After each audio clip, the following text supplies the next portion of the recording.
Hey everyone, welcome to a practice exercise. For this section, we've learned a lot of great tips for how we will become a better YouTuber. And in the following sections, we will be learning more about specifically how do we create our profile, how do we make videos, how do we get subscribers, how do we optimize our videos so that we are actually going to be a successful YouTube channel, and we're going to be actually diving into the YouTube platform and showing you exactly how to do that.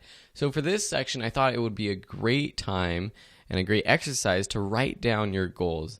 I believe that writing down our goals is one of the best ways to actually complete those goals. It's the first step, and it's something that I try to do every day and every week. I write down my goals for that week, and I also have longer term goals, and it really does help me make sure that I stay focused and on task to complete those goals. So I'm going to go ahead and write down some of my goals so you can see what I'm talking about. But while I do that, I want you to start thinking about what kinds of goals do you have for your YouTube channel specifically. So thank you so much for watching, and let's get straight to the exercise walkthrough.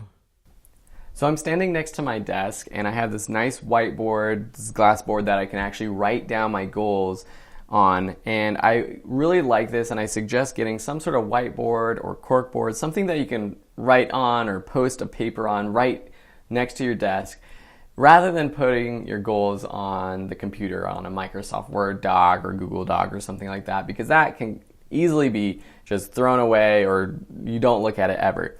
This way, every morning I wake up, every week when I start my work week, I see what my goals are and I start them.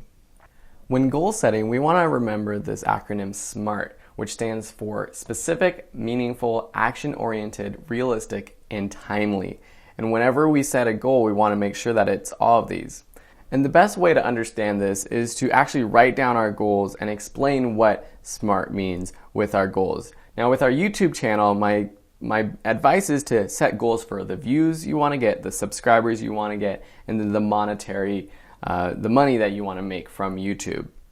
There can be other goals that you can write down as well, like related to, I want to create a new video each week, or I want to create 50 videos this year and post it. But these are the basic three that I think we should go through.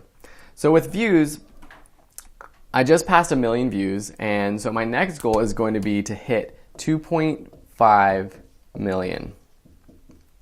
Now I think that's a good goal, and it's specific because it has a specific amount that I'm achieving. I'm not just saying, I want to get more views. I want to have a ton of views. I have a specific amount of views that I want to get.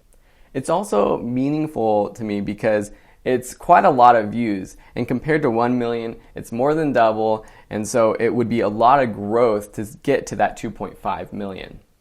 This goal is also action-oriented. I know what I can do to achieve this 2.5 million. It's taken me a few years to get to 1 million, but with the exponential growth of my YouTube channel, I know that if I keep posting weekly videos, I should be able to achieve this in the next year.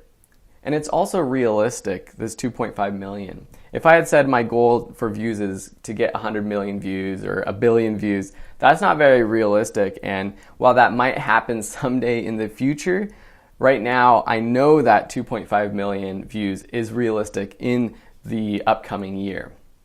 And the last thing is timely. I keep talking about in the upcoming year because I want to make sure that I can achieve these goals in the next year. And you want to set a time limit for your goals. And now you don't have to necessarily do in the next year. Maybe you want to set goals for the next month, the next week, the next day even. But for me, these are my longer term goals in terms of views.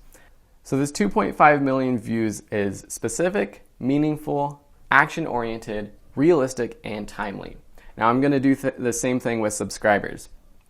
I was going to put my subscriber goal as 25,000. I just passed 12,000 subscribers, and I think that would be a great next goal. The one problem with that, because it's specific, it's action-oriented, it's realistic, and it's timely, but it's not that meaningful. I know that I will get 25,000 subscribers at some point, but to really push myself, I'm going to say 50,000 subscribers because that's going to be more meaningful for me and it will make me work harder. With monetary goals, I've been making around $200 to $300 per month on average, and it's taken a while to get me up to that point. And it's still going. It was just recently that I've been hitting that point.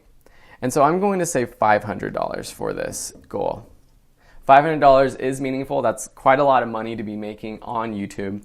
It's specific, it's action oriented, because I know that if I continue to put out better quality videos, if I replicate some of my most popular videos, and you'll be learning a lot of this in the analytics section, if I use my analytics to create videos that I know will make me AdSense, then I know I can achieve this goal.